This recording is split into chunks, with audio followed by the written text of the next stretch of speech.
ये माना ज़िंदगी है 4 दिन की, ये माना ज़िंदगी है 4 दिन की, बहुत होते हैं यारो 4 दिन भी।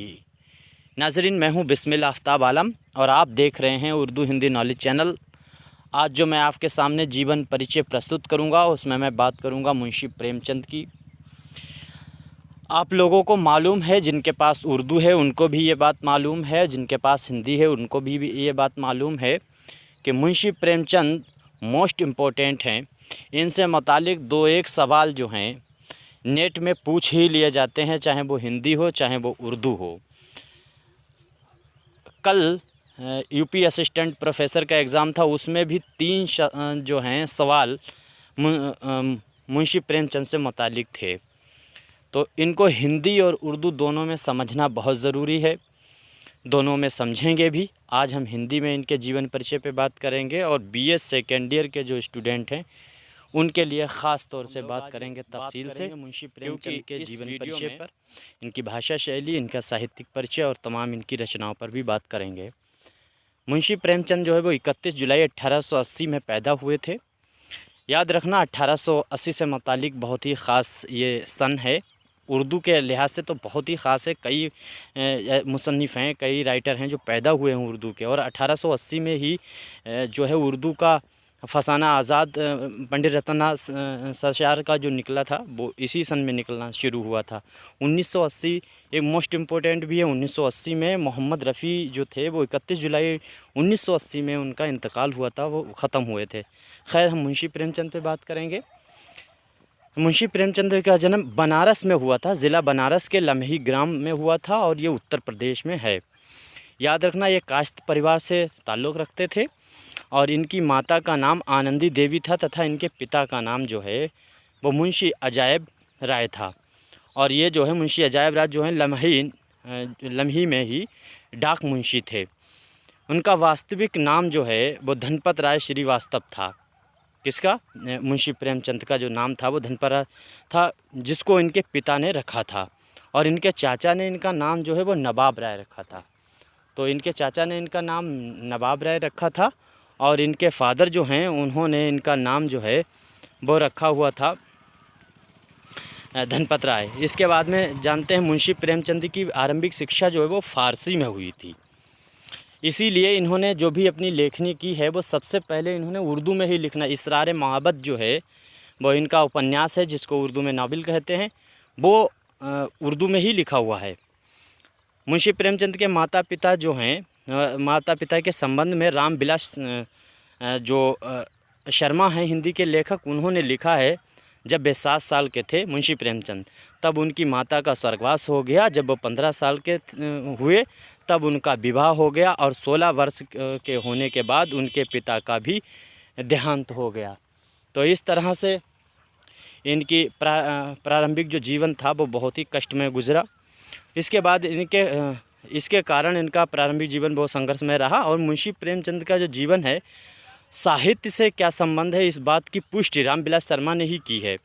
रामविलास शर्मा जो हैं वो कहते हैं, उनका कथन है, क्या कहते हैं कि सौतेली माँ का व्यवहार, बचपन में ही शादी, और इसके बाद में पंडित रोहित का कर्मकांड, किसानों और क्लर्कों का दुखी जीवन, यह सब प्रेमचंद ने 16 साल की उम्र में ही देख लिया था।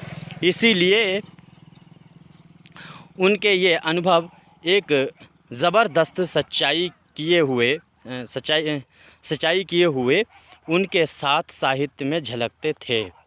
बात समझ में आ गई? साहित्य में झलकते थे, उसकी वजह, उसका रीज़न भी आपके समझ में आ गया होगा।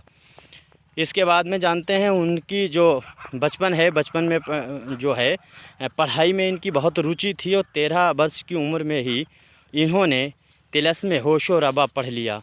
और उन्होंने तिलस्म होशो रबा पढ़ने के बाद में उर्दू के मशहूर रचनाकार रतननाथ सरशार, अभी हम बात कर रहे थे, रतननाथ सरशार जो हैं उनका लिखा हुआ फसाना आज़ाद है।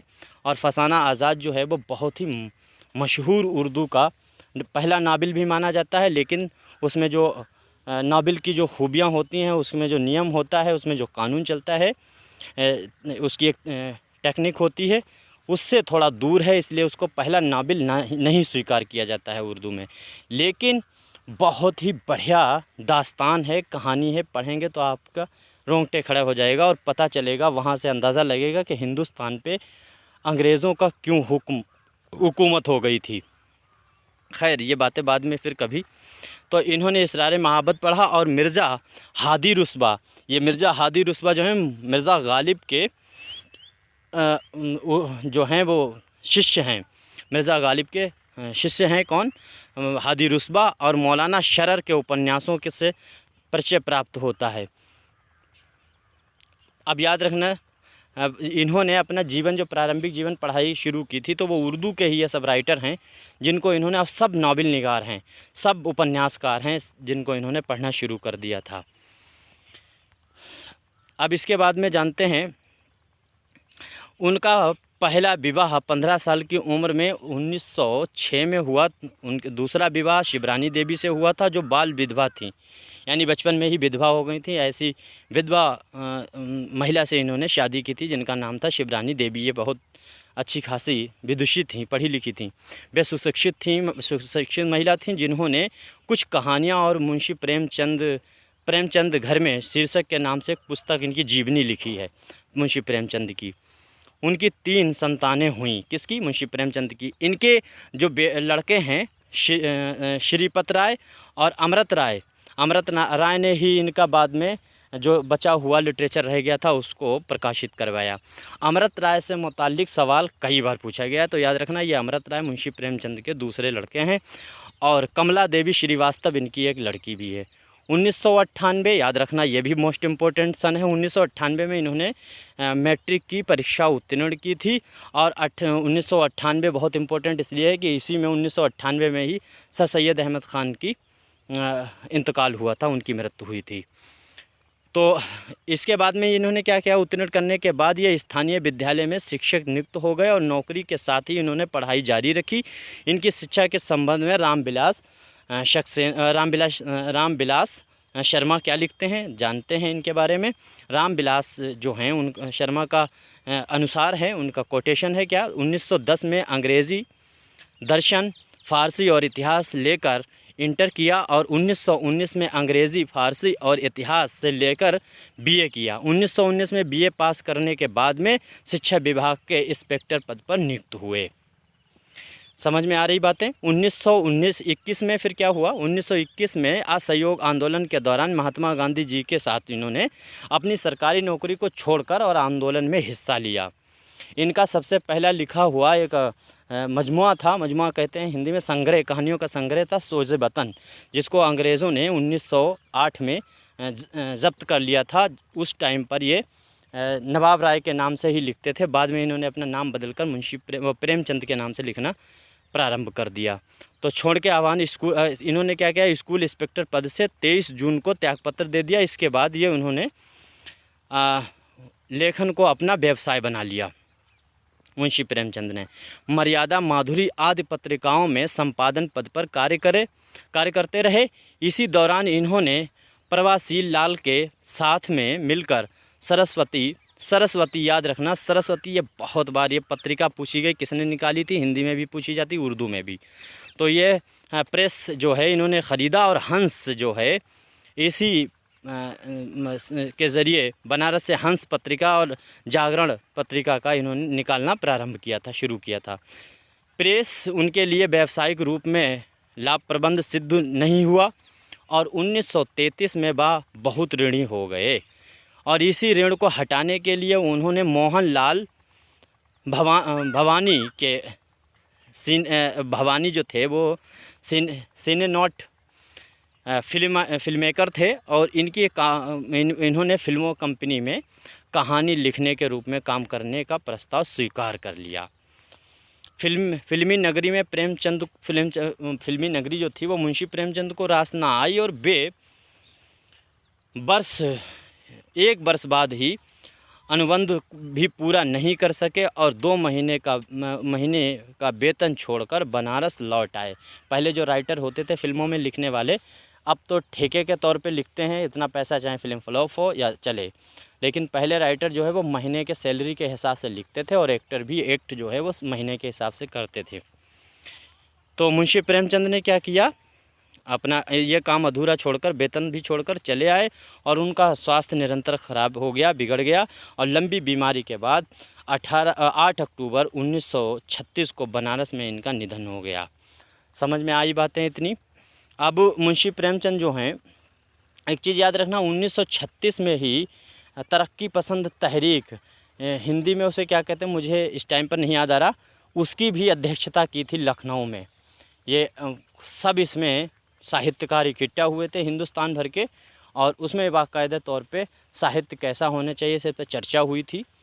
ये अलग एक कहानी है, इस पे एक अलग टॉपिक ही है, उस पर बात करेंगे तब करेंगे। फ़िलहाल इतना समझ लीजिए कि लखनऊ की जो बैठक हुई, पहली कॉन्फ्रेंस हुई, उसकी अध्यक्षता मुंशी प्रेमचंद ने 1936 में की थी। इनके लिखे हुए नाटक बात याद रखना, इनके नाटक अगर पूछ लिए जाते हैं वो अमूमन ज़्यादातर लोगों को नहीं याद होते हैं। याद रखना, इन मुंशी प्रेमचंद ने 3 नाटक भी लिखे थे, किंतु नाटक के क्षेत्र में मुंशी प्रेमचंद को ख़ास सफलता ना मिली।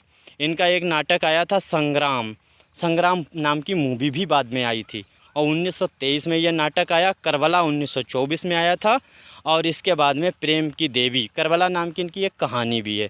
प्रेम की देवी याद रखना 1933 में प्रकाशित हुआ, यह भी नाटक है। और प्रेमचंद द्वारा लिखे गए उपन्यासों के नाम भी हम आपको बताते हैं, जिसमें इसरार माबद उर्फ देवस्थान रहस्य, उर्दू साप्ताहिक और बाज़ार हुस्न वगैरह इनके बहुत ही अहम उपन्यास हैं। ये बहुत ही अहम उपन्यासों पर हमने बात की है। आगे बात करते हैं और भी उपन्यास जो इनके ख़ास हैं उन पे, जैसे सेवा सदन, सेवा सदन नाम से मूवी भी आई थी 1918 में ये प्रकाशित हुआ था, सेवा सदन। इसके बाद में प्रेमाश्रम 1922 में, रंगभूमि 1925 में, निर्मला 1925 में, और कायाकल्प जो है 1926 में, गबन 1927 में, कर्मभूमि 1932 में, गोदान 1936 में। और इनका आखिरी जो नावल है जो अधूरा था, उसको इनके लड़का नवाब अमृत राय ने प्रकाशित कराया था, मंगलसूत्र। तो इसके बाद में इनकी कहानियां हैं, कहानियां बहुत हैं, 312 आसपास हैं, 50-60 तो मैंने कहानियां पढ़ी हैं। घास बाली वगैरह इनकी बहुत ही अच्छी कहानी है। इनमें है अंधेरे हैं, अनाथ लड़की है, अपनी करनी है, अमृत है, ये आखिरी तोहफ़ा है, आखिरी मंजिल है, आत्मसंगीत है, आत्मराम है, 2 बैलों की कथा है, आला है, इज़्ज़त का खून है, इस्तीफ़ा है, ईदगाह है। ये आप अपने आप देख सकते हैं, उनको लिख सकते हैं। कप्तान साहब है, कर्मों का फल है, क्रिकेट मैच है, कातिल है, कोई दुख ना हो तो बकरी खरीद ला। मतलब इसी तरह की इनकी कहानियां हैं। आप मैं बढ़ा रहा हूं, आप नोट कर सकते हैं। बहुत कहानियां हैं, मैंने कुछ कहानियों को यहाँ पर स्थान दिया है। देवी है, एक याद रखना इनकी बहुत। दूसरी शादी है, दिल की रानी है, रोशनी भी इनकी बहुत ही अहम कहानी है, याद रखना। कफन है। इसके बाद में मुंशी प्रेमचंद ने फिल्मकार के रूप में भी काम किया, उसमें भी देख लेते हैं जल्दी से, वीडियो लंबा ना हो। फिल्मकार के रूप में मुंशी प्रेमचंद ने सिनेमा के सबसे अधिक लोकप्रिय साहित्यकारों में से हैं सत्यजीत रे, जो बहुत बड़े डायरेक्टर हैं। उन्होंने क्या किया, उन्होंने 2 कहानियों पर यादगार फिल्में बनाई। 1977 में शतरंज के खिलाड़ी और 1981 में सदरत। इसके बाद में इनके देहांत के 2 वर्षों के बाद सुब्रमण्यम ने 1938 में भी एक फिल्म बनाई थी, सेवा सदन। इनके उपन्यास पर फिल्म बनाई, जिसमें सुब्बा लक्ष्मी ने मुख्य भूमिका निभाई थी। 1977 में ये इन्होंने मृणाल सेन ने मुंशी प्रेमचंद की कहानी कफन पर आधारित ओ का उरी कथा नाम से एक तेलुगु फिल्म बनाई, जिसको सर्वश्रेष्ठ तेलुगु फिल्म का राष्ट्रीय पुरस्कार भी मिला। 1938 में गोदान और 1966 में गोदान, 1966 में गबन उपन्यास पर लोकप्रिय फिल्म बनाई। 1980 में, याद रखना ये वही दौर है जब मोहम्मद रफ़ी की मृत्यु हुई 1980 में। उनके उपन्यास पर बना टीवी धारावाहिक नाटक निर्मला भी बहुत लोकप्रिय रहा। इसके बाद मुंशी प्रेमचंद की जो स्मृति में कार्य किए गए उन पर भी बात कर लेते हैं। लम्ही में मुंशी प्रेमचंद की प्रतिमा बनाई गई और मुंशी प्रेमचंद की स्मृति में भारतीय डाक विभाग की ओर से 30 जुलाई 1980 को उनकी जन्मदिन के अवसर पर 30 पैसे मूल्य का एक टिकट जारी किया गया था और गोरखपुर के स्कूल में वे शिक्षक थे। वहाँ प्रेमचंद साहित्य संस्थान की स्थापना की गई और प्रेमचंद के 141वें